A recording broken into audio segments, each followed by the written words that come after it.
میرے آقا کے خاندان کی کیا بات ہے، میرے آقا کی آل کی کیا بات ہے، اور خاص طور پہ پنجتن پاک کی جب بات کریں تو سبحان اللہ، پیارے آقا علیہ السلام، مولا علی شیر خدا، بی بی فاطمہ خاتون جنت، اور امام حسن اور امام حسین، سیدی اعلیٰ حضرت کہتے ہیں نا، کیا بات رضا اس چمنستان کرم کی، کیا بات رضا چمنستان کرم کی، زہرا ہے کلی جس میں حسین اور حسن پھول۔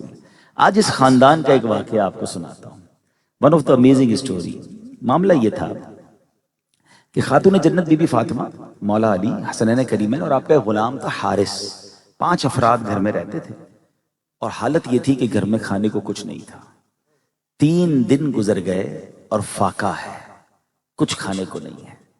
بی بی فاطمہ رضی اللہ تعالیٰ عنہ نے مولا علی کو اپنا لباس دیا کہ اے علی، یہ لباس لے جاؤ اور اس کو بازار میں جا کے سیل آؤٹ کر دیں، اس کو بیچیں، اور اس کے بدلے جو ہے وہ کچھ اناج لے کر آئیں۔ تھوڑا سا یہاں رک جاتا ہوں، ہم پہلے اپنی بات کر لیتے ہیں۔ ہم میں سے کون ایسا ہے کہ 3 دن جس میں کبھی زندگی میں گزرے ہوں کہ اس نے کچھ نہ کھایا ہو؟ شاید کوئی ایسا نہیں ہوگا۔ میرا یہ بیان اگر لائیو جا رہا ہے تو دنیا میں جہاں مجھے سنا جا رہا ہے، شاید ہی کوئی ایسا مجھے سن رہا ہوگا، ایک آدھ بار کھانا نہ ملے غریب آدمی کو، دوسری بار کہیں نہ کہیں سے ارینجمنٹ اللہ کی رحمت سے ہو جاتا ہے۔ 3 دن بھوکے پیاسے کون ہیں؟ اچھا، ان کا اسٹیٹس، ان کا مرتبہ، ان کی شان، he is the reason of the all creation, اور ان کے گھر کا یہ حال ہے کہ 3 دن تک کھانا نہیں ہے۔ مگر مزے کی بات یہ ہے کہ شکوہ بھی نہیں ہے، کھانا تو نہیں ہے، کمپلین بھی نہیں ہے۔ ہمارے پاس بہت کچھ ہے، کبھی تھوڑی کمی ہو جائے تو زبان پر شکوے ہیں، شکایات ہیں، ہمارے موڈ آف ہو جاتے ہیں، ہماری باتیں ختم نہیں ہوتی ہیں، بس جناب بہت کاروبار ڈاؤن ہے، کچھ ہاتھ نہیں چل رہا ہے، بڑا پریشان ہوں، کیوں زبان سے نہیں نکلتا کہ اللہ، یا اللہ تیرا شکر ہے، الحمدللہ رب العالمین علی کل حال۔ ایک طرف تو کہتے ہیں میں پنجتن کا غلام ہوں، اور ذرا سی تکلیف آئے تو پنجابی میں کہتے ہیں نا لگ پتا جاتا ہے، ہمارا سٹائل ہی بدل جاتا ہے۔ مگر یہ گھرانہ کیسا ہے کہ زباں پر شکوے رنج و علم لایا نہیں کرتے، زباں پر شکوے رنج و علم لایا نہیں کرتے، نبی کے نام لیوا غم سے گھبرایا نہیں کرتے۔ تو ہمیں یہ بات یہاں سیکھنی ہے۔ میں چاہ رہا ہوں واقعہ بھی سنتے جائیں اور خود کچھ امپلیمنٹیشن اور کچھ باتیں سیکھتے بھی جائیں۔ مولا علی شیر خدا بازار جاتے ہیں اور جا کر بی بی فاطمہ کا لباس بیچ دیتے ہیں، سیل کرتے ہیں۔ پیسے کتنے ملتے ہیں؟ 6 درہم۔ 6 درہم مل گئے، اب اناج کی طرف جانا ہے، بچے بھوکے ہیں، گھر والے بھوکے ہیں۔ جب آگے گئے تو ایک فقیر ملتا ہے، ایک سائل ملتا ہے، یا ابو الحسن اللہ کے نام پہ کچھ دے دو۔ لاجک یہ کہتی ہے کہ آپ کے اپنے گھر میں لوگ بھوکے بیٹھے ہیں، آپ کے گھر میں فاقہ ہے، آپ نے اپنی زوجہ کا لباس بیچا ہے، آپ اس کی فکر کریں، چلیں اگر دینا ہی ہے تو 6 میں سے 1 دے دیں۔ مگر سخاوت سیکھنی ہو تو ان سے سیکھے، انہوں نے 6 کے 6 درہم اس فقیر کو دے دیے، سارے پیسے دے دیے۔ اللہ اکبر، کیا دل تھا، کیا یقین تھا، کیا بلیف تھا۔ پتا ہے کہ میں اپنی زوجہ کا لباس میں نے بیچا ہے، ہم میں سے کوئی ایسا نہیں ہوگا شاید جس کو گھر کے کپڑے بیچنے پڑے ہوں، مگر پھر بھی زبان پر شکوہ نہیں، ماتھے پر شکن نہیں۔ اچھا اب آگے جاتے ہیں، جب آگے جاتے ہیں تو ایک عربی آتا ہے، کہتا ہے اے علی، یہ اونٹنی میرے پاس سے خریدو گے؟ مولا علی فرماتے ہیں میرے پاس تو پیسے ہی نہیں۔ کہا کوئی بات نہیں، ادھار خرید لو۔ اچھا کتنے میں دو گے؟ کہا 100 درہم۔ خرید لیا آپ نے۔ تھوڑا آگے گیا تو ایک عربی ملا، کہتا ہے اے علی، اونٹنی بیچنی ہے، کتنے کے لیے؟ مولا علی فرماتے ہیں 100 درہم کے لیے۔ اگین اب کاروباری لوگوں کے لیے لیسن ہے، گھر میں پیسے نہیں ہیں، ایک اونٹنی ہے، سیل پرچیز ہو رہی ہے، اگر آپ کاسٹ بتا دیں گے تو سامنے والے نے پروفٹ دینا ہی نہیں ہے۔ آپ نے کہا 100 میں لیے۔ پتا چلا کہ سچ بولنا بھی سیکھنا ہے اس خاندان سے۔ ادھر تو قسمیں کھا رہے ہوتے ہیں، میری تو کاسٹ ہی اتنے کی ہے، میری تو خرید ہی اتنے کی ہے، تھوڑی بارگیننگ کرو تو خرید سے کم میں دے دیتے ہیں، پھر بندہ کہہ یار خرید اگر اتنے کی تھی تو نیچے میں کیسے دے دیا، تو سمجھ ہی نہیں آ رہی ہوتی کیا ہو رہا ہے کاروبار میں۔ بہرحال کہا 100 کی لیے۔ کہا اے علی 160 کی بیچو گے؟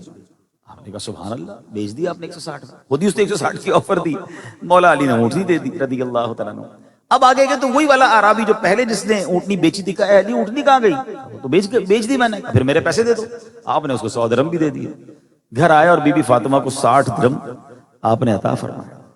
تو بی بی فاطمہ کہتی اے علی، میرا لباس ایسا تو نہیں تھا کہ وہ 60 درہم میں بک جاتا ہے۔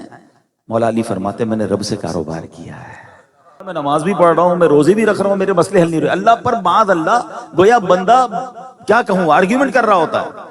یہ تو کس گھرانے کے لوگ تھے؟ جنتی نوجوانوں کے سردار حسنین کریمین، جنتی عورتوں کی سردار خاتون جنت، مولا علی شیر خدا. آقا فرماتے جس کا میں مولا اس کا علی مولا. ایسی شخصیات ہیں مگر کھانے کو کچھ نہیں ہے، مگر شکوہ بھی نہیں. صبر کیسا ہے، اللہ پر بھروسہ کیسا ہے. کاش یہ بات میں اور آپ سیکھ جائیں. یقین کریں زندگی آسان ہو جائے گی اگر ہم اللہ کی رضا پر راضی رہنے والے بن جائیں، اس فلو میں بہتے رہیں. جو ہو رہا ہے میرے رب کی طرف سے ہو رہا ہے، جو ہے میرے رب کی رضا میں راضی ہوں، یا اللہ تیرے ہر فیصلے پر راضی ہوں.